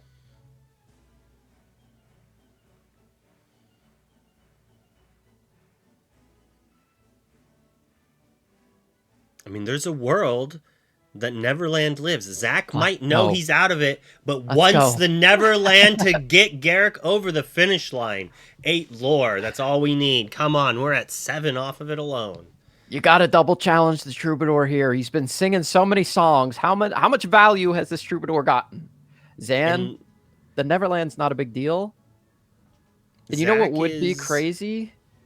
Is the shift I've been Cindy saying off it the whole top? Yeah, I've been saying it the whole game. Shift Cindy off the top for 3 lore. I was gonna say Zach is prioritizing the Cindy over the Troubadour just because of that. If he wasn't gonna do that, he should have just quested with if he quested with the Cindy, they take Cindy and Neverland down. So either way, I think leaving Cindy back is fine, I guess. I'm so upset that this crab is a 4/5 and not a 5/5. Make World's Greatest hit more things. I was going to say, I mean, that's good for one specific card, but I think it's bad for everyone else. No, it's fine. It's fine. You want that crab challenging instead, instead of questing, yeah. But then he trades with Maui hero to all. That's no bueno. Everything should trade with Maui. Maui needs to. Let's get rid of him. Maui's only been one of the best cards since set 1. Yeah, some more things need to trade with him. He's the 2-for-1 master. Just because he's a demigod does not mean we shouldn't be able to banish him in an equal trade. Yeah. Popsicle time. That's so many. This Fine and Platinum is going to do a lot. I mean, is it actually doing anything? If you don't draw anything worthwhile next turn, just let it rip. Zan's kind of bricking here a little bit. It's the one problem with cantrips that draw cards. They only draw 1 card, and if they just cantrip, dead card, you can be kind of a rough spot. The top of Zach's deck could win him this game. And the Neverland is Going Day! Going Day, let's go! Let's go! We reached the milestone. We did it. Me and Zach together. We got it done. So... 14 dang. Cinderella. Okay, there's Lawrence. Lawrence is good, though. Lawrence is really good. He's got a big body quests for 2. You gotta think. He's like, what do I do? The Neverland's probably gonna go next turn. To ink. This is so terrifying. He has to ink to play the Find 'em Platinum and the Lawrence. But he knows the moment he inks that World's Greatest, Tamatoa off the top. But I do believe Zan started this game off by inking a Tamatoa, so whether or not Zach can remember that is kind of relevant. That's just too juicy. I mean, even if a Tamatoa comes off the top, he only gets 1 item back, and Zach's just trying to get over the finish line at this point. You're not worried about a 1-turn KO with Tamatoa. Is that 2 dimes in his discard? Interesting. Don't remember that this game. But Zach's still in the tank. He's just like, how much do I care? Nope, he's playing it safe. I don't know how much it's going to hurt him. To be fair, the Lawrence is not questing more than once. Correct. Right? Yeah. So if you assume that that's the case, then Strength of a Raging Fire off the top does save the Lawrence, right? Because that's no, that wasn't Strength of a Raging Fire. That's Pete. Never mind. I don't know what I'm talking about. Which is good and bad. They both have a similar color palette. Pull the trigger, play whatever, like maybe wait a turn. Neverland got exactly what you called. Pretty impressive, I might say. What can I say? I'm a savant. I thought for sure there was no way it was lasting that long. I blinked my eyes, and he went from like 2 lore to 1,000 lore. That's a card. That's a card you could. Okay. Ink the world's greatest. Play both of these. Win the game. That's not Okay, winning the maybe game, not. sadly. Oh wait, you're right. It's one off. Oh, yeah, it's one off. I did my math completely wrong. Never But mind. he's gonna top deck the Cindy. Oh, Oh well, doesn't Storm. matter. Brutal. That is That Cinderella's just sat there readied for so long, hasn't done anything for 10 turns, it seems like. If he draws Cindy yeah, next no turn, items for you. Find him platinum. go! What? I was wrong. Find him platinum obviously was the best card in his deck for this very moment. I'm just a fool. I'm just a fool. Just gonna put Hiram out for the tempo play, some lore. I mean, now Zan is just turning stuff sideways, so Zach needs to find a way to get over the finish line, because what are we staring down here? 4, 5, 6, 7, 8. So one away, and it was the Cindy off the top. No, dude, no. Why? Why? This game is so cruel. And Zach with not enough ink to play it, but he could ink and play it, but then it's like it's too slow. How much lore we got? 1, 2, 3, 4, 5, 6, 7, 8. So Zan has 2 turns. We had apparently you were right, Garrick. If he had just inked the world's greatest and played the Rapunzel, or had he played Lawrence a turn sooner, if he'd inked and played Lawrence, the next turn he could have challenged, drawn 3 cards, and then deployed a few threats. It's kind of rough to swap out 2 lore for 3 cards when you're at 14, but you have to assume on average your average card is going to gain 1.5 to 2 lore itself, so 3 cards should net you an extra lore, if not 2. Yep. Looks like Zach might just be one off, man. It's rough. Is he gonna just challenge with Lawrence, draw 3, see if you get a bunch of 1-drops that'll get you over the finish line? I think that's your only out. It maybe also you get gives us the ability to 2 daisies. We could draw another 1-drop.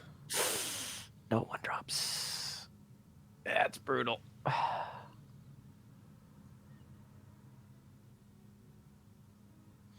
So we do get to play the Ariel if we want, or the Lawrence. It's hard to say. If we play Lawrence, it forces Zan to answer our Lawrence. Yeah, it stops him from questing with 2 lore away. Tamatoa, I would assume, is gonna bash into that Lawrence, so that saves you 2, but it's doesn't shorten the clock any. It's still a 2-turn clock, but you could potentially have a crackback. Maybe you find a whole new world off of Ariel. Oh, that's so sad. The Cinderella. I'm upset. Yeah, it was not a good time to top deck that. It's like if that was the turn before. Yeah. And he had it readied for that specific reason, right? We knew he wasn't questing with it. We knew he wasn't singing with it. Just in case he got it off the top, it's a game changer as we find, oh, here we go. Here we go with the Sapphire Steel shenanigans. I'm pretty sure he has to have 7 Popsicle and Fortisphere combined in his discard. Now he finds another one. He can quest with the Hiram to draw 2 more cards off of this. He's going to play it for free. Get a card, finds Big Tammy.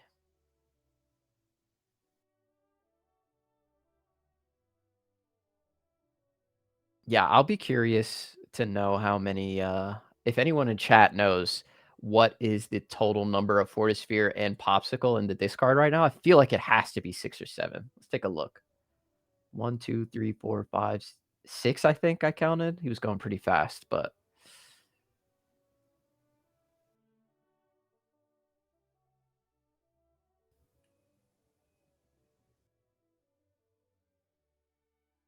gets a bell.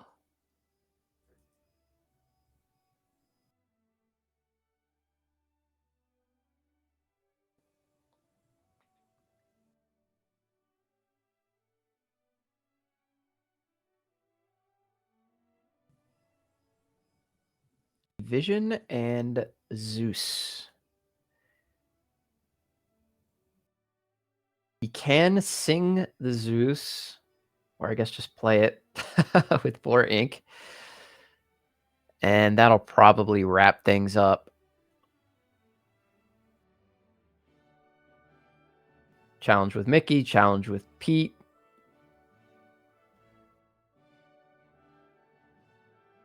Quest with the Hades up to 16 here. And why not put a bell down?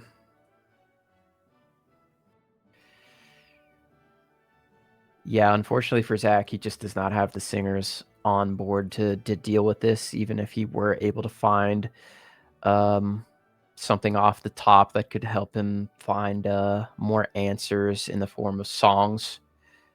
Just doesn't have the characters to take advantage of singing, strength, Zeus, any of that, right? But he doesn't even have the songs in the first place. So looks like things are going to be wrapping up here in the favor of Zan. And that Cinderella was just a heartbreaker. Maybe putting out the Lawrence a turn earlier might have been the play to go for.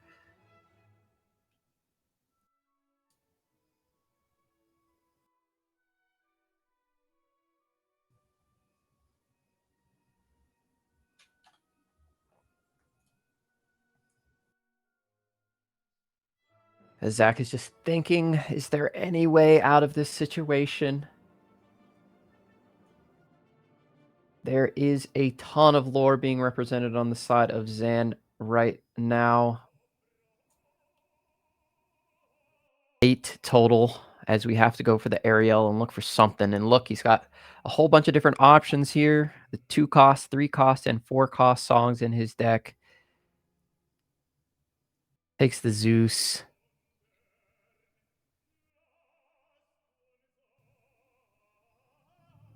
As we're just not going to be able to get this board down to 3 lore. To do that, you'd have to get rid of the Hades, get rid of the Tamatoa, and then use World Greatest Criminal Mind on the other one. Save you for a turn, but then you don't have the lore on the way back to get over 19 to 20.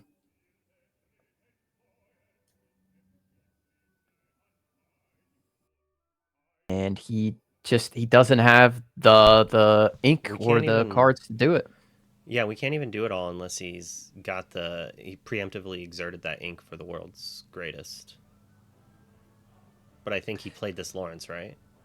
He played Ariel. No, he played the Ariel. Found Zeus. Yeah. If he can't sing, he can't challenge. I think it's just done.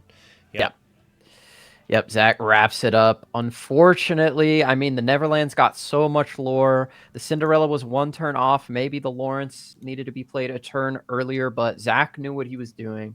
And unfortunately, the Storm came off the top at the worst possible moment and took out that Cinderella before we could get into the shift line. Oof. As I believe we're lining up some interviews here.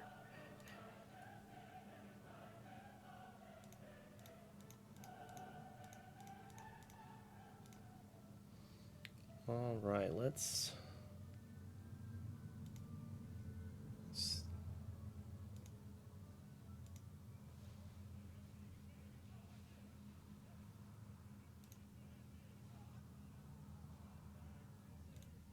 LCCC where Sailor had the dime off the top of his deck on the next turn. Zach, how heartbreaking was that Cinderella? We were waiting for it off the top. We were waiting for it, and Zan got the Storm at the perfect moment right before you had it for the shift. Yeah, I was being very patient with the Cinderella. No cards in hand, top deck Cinderella right after it died. So, yeah, a little sad, but oh well. Yeah, I mean, in that second game, you had no one drop, but you made excellent use of the Neverlands, which gains you 10 lore total throughout the game, which is just an insane amount for two innocuous one drops. Whereas, if those were questers, they'd probably get taken out a lot sooner.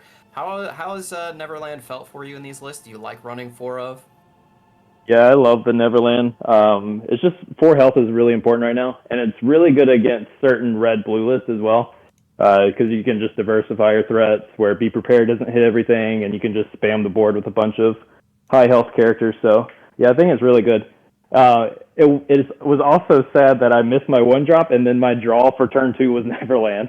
So Yeah. it would have been like a truckload more than 10 lore, but yeah, oh well.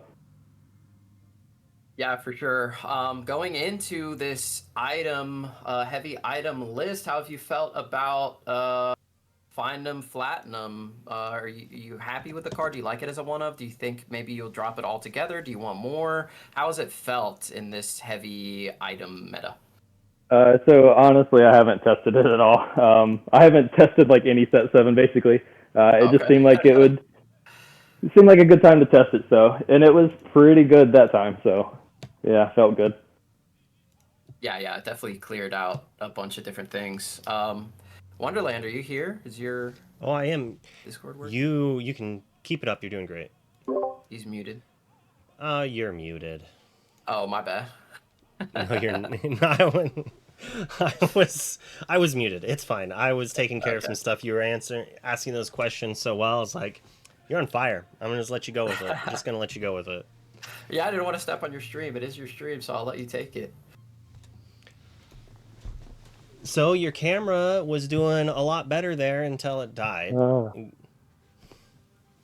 Yeah, so I had this beautiful setup. I was like, people are going to be so happy with me now, and then everything was a disaster. It did look beautiful there for a minute, for sure.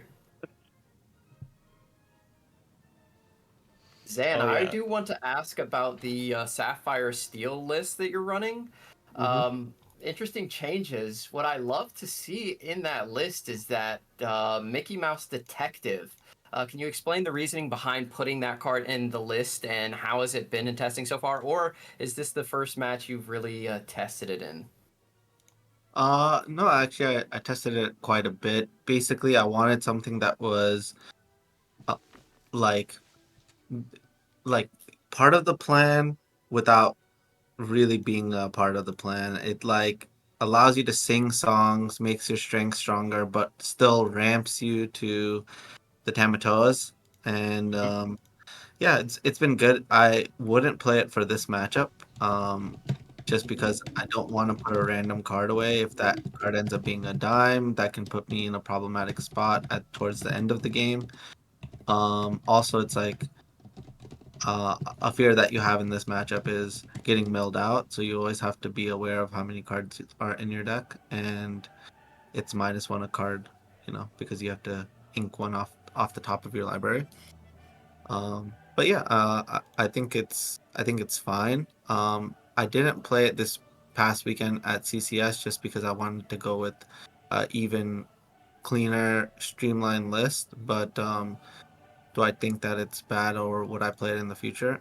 Um, I might continue just playing it in the LCC, just because I think it's like a very underplayed card and still a powerful effect. Yeah, and we see the one of Hades, Infernal Schemer, coming into the list. Talk a little bit about that. I mean, we've been seeing some lists playing it, some lists leaving it out. You have one here. How have you felt about that card, and do you think it is something that you might consider going up on, as we've seen some other Sapphire Steel players playing multiples and having pretty good success with it? Yeah, after when Sapphire came out the gates, and now majority of people are playing Sapphire. The stock on Hades went up. It's a way for you to answer other people's Tamatoas through Pete's, um, and just it's a catch-all type of card, right? Like if the Cinderella had gone down, it's one of my few answers to deal with that situation. And so I like it as a one of. I started off with 3 at one point, then went down to 2, then went down to 1, and I just realized that you don't need that much of that effect.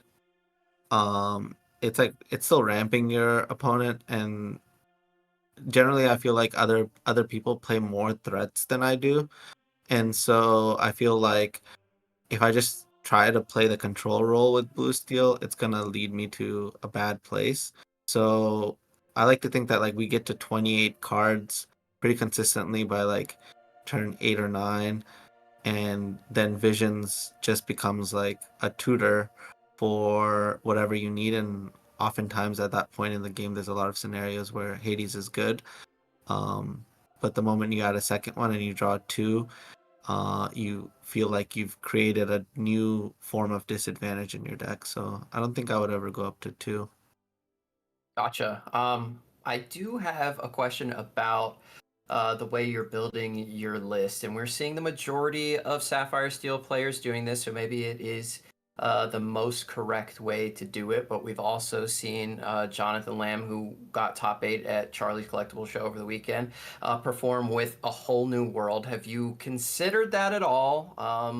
Do you think it is something worth going for, or do you just like using the vision of the future to leverage your ability to find answers that you may need? I'm generally trying to test. I'm generally accepting of like any wacky idea. Obviously Jonathan Lamb is a great player. I for some reason, uh, you know, play a lot of the decks that he does well with, and I I can never seem to get the same success in my testing that he does in his tournaments. So I feel like in when it comes to his decks, it's more the player than the Mhm. deck. Because I also don't see other people picking up Blue Steel Whole New World and dominating with it like he does. He may just understand something that other players don't, you know? Yeah, I mean, he's able to leverage that Whole New World to incredible success, and I've been trying to make it work. I can't make it work either, but yeah, it's definitely a powerful effect if you can make the most of it, and he does great at that. But I appreciate the insight. Um, Zach, on your side, we got the Troubadours, we've got the Ursula 2. We've got 5 of those, I believe, now total in your list. How highly are you valuing that 2-drop singer that can sing Zeus? Is that something that you felt is pretty good at 5? And why are you running 5 of those specifically? Yeah, so at the 13K this weekend, I actually played 6. I played the extra Vanessa, Oh, Ursula. okay. Yeah, I Fancy. value it extremely highly right now. It's very, very good against literally everything except red blue. And I went up to Okay. 4 Zeus, and with having 4 Zeus in the list, like the uninkables, it's a little bit of an issue. So you just need more ways to get those uninkables out of your hand. So I think 6 is really, really good. I'm happy with that, and it activates Rapunzel. So yeah, I think it's great.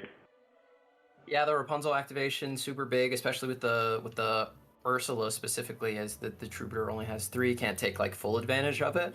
But every time I watch you play in this set so far, I see how well you're able to take advantage of those cards. And Troubadour was really a house in the second match, especially. I don't know how many songs they sang combined, but it seemed like they were just singing Zeus every turn there for a little while.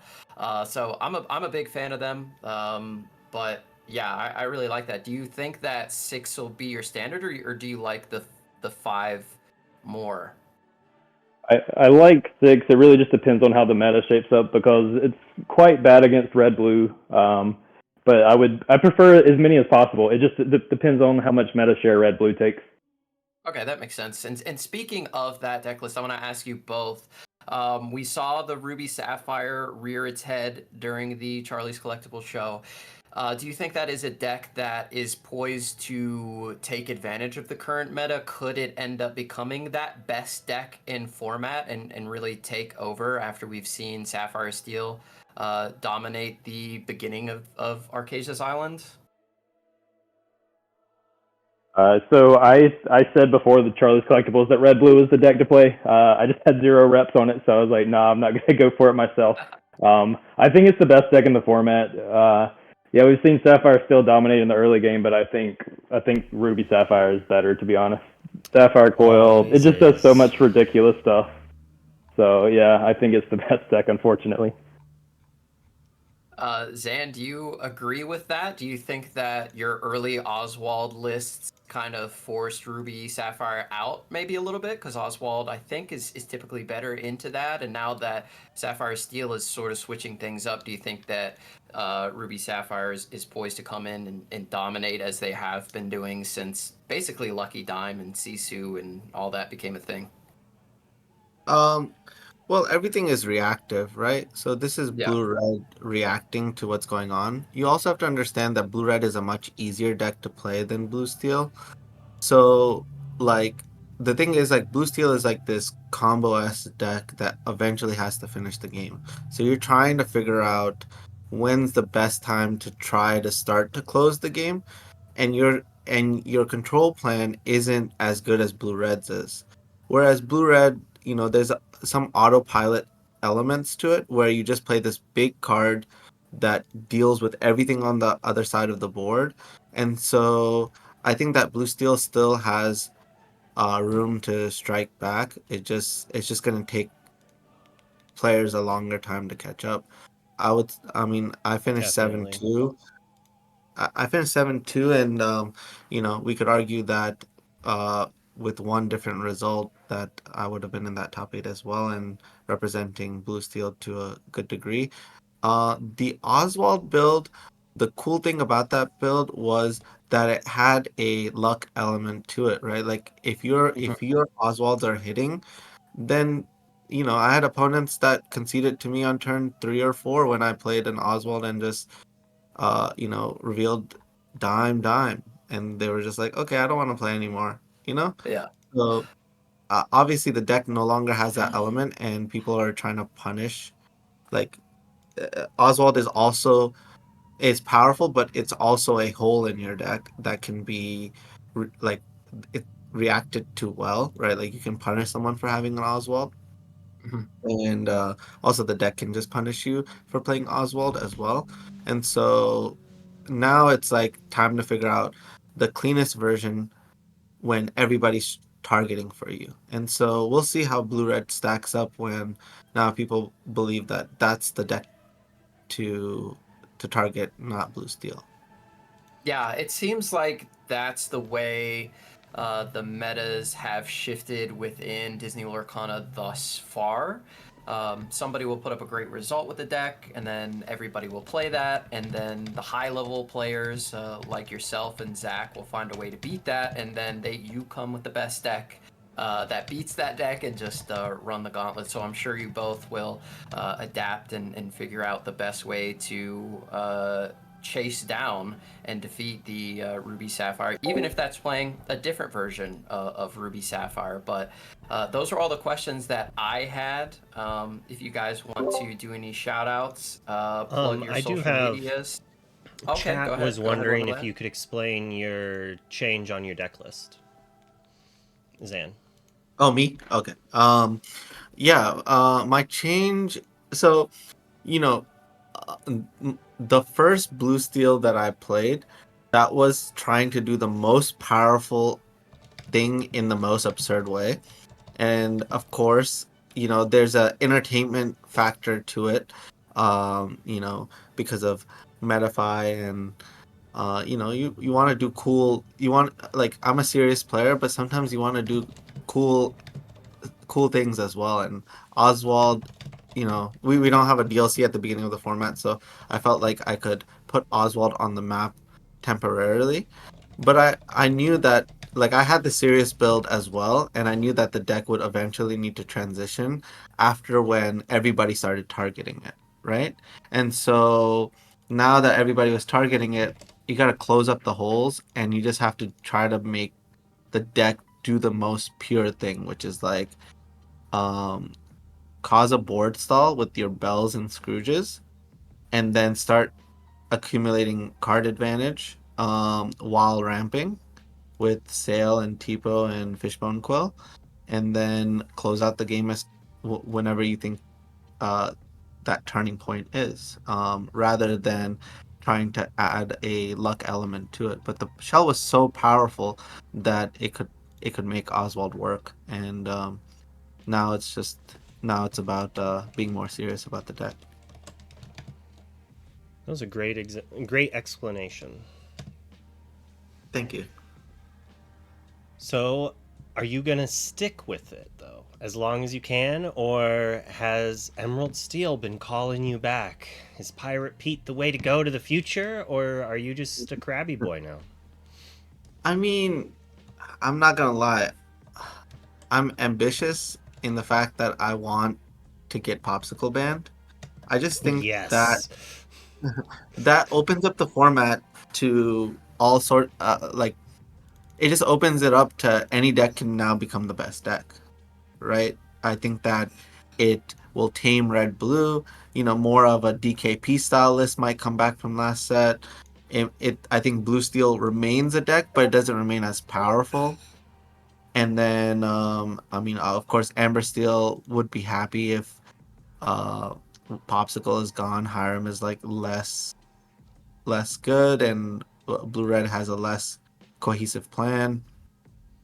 And I think that then green steel's back, like set to come back, and red purple set to come back, and I think we just end up with a healthier format. And so I feel Well, like I should be playing Sapphire until we get the job done. Popsicle ban. well, I also bought some Krabby Boys, so I will help you with that. Let's get Flaversham or Popsicle banned. Let's go. Yeah, let's do it. Do you have any shout outs either of you would like to do before we cut to our next program? Yeah, I would love to shout out my sponsor, World Class Cards. I mean, they've been incredible in helping me reach some of these events. And yeah, if you're looking for cards, you should check them out. And then if you want to get better at Lorcana, especially Blue Steel, you can check out my Metafy. Thank you. That was a fantastic showing. Thank you very much. Any shout outs, Zach? Sure. So, yeah, in a similar vein, shout out to Southside Gaming. I spent a lot of time with them this weekend, and they were really good to me.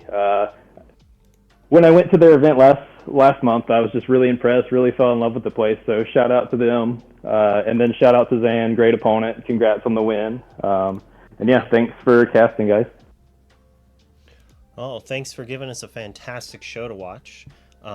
Definitely want to do some shout outs to the judge staff as always. And Pavel, like, we wouldn't be here without all of them here to help create this scenario.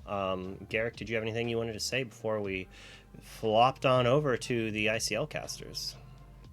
No, I mean, just everything that I normally say, so I guess I'll change that no to a yes. Thank you to the players for allowing us to watch. Really do love getting to pick your brains a little bit as well, and we learn so much by doing this. Thank you to Wonderland for allowing me to be here as a co-host on his channel. Thank you to the judges that were here, Phil and Ellie. Really appreciate everything that they do. Shout out to Pavel.